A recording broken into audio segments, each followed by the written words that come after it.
When an outcome becomes a target, it loses its function as an outcome. Let me explain. Goodhart's law explains that when there is an outcome that is desired and companies or entities want to achieve it and turn it into a target, a distortion happens, whereby they start trying to achieve this target using different ways.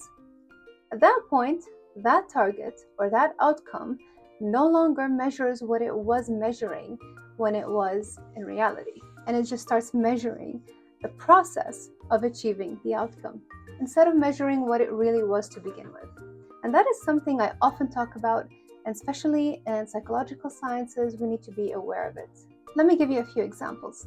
Standardized tests at school. Their intent is to measure scholastic understanding and performance and how well the children are actually being taught.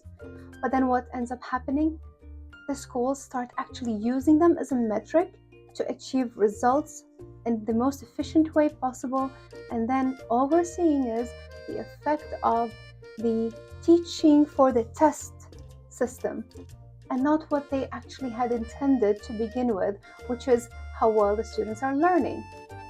Another example is making, let's say, healthcare more efficient and saying, well, if we take less time responding to each patient, then we'll see more patients and there will be less waiting times.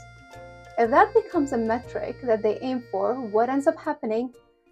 They start aiming for less time in general, and then they start hacking the system as much as they can, and then that metric lost its actual meaning or original intention, which is to see more patients and get better healthcare. There is always a distortion that's going to happen when an outcome starts being targeted as a target that you want to achieve. Keep that in mind. You're no longer actually achieving what the intentional aim of that target used to be. And that was Goodhart's law.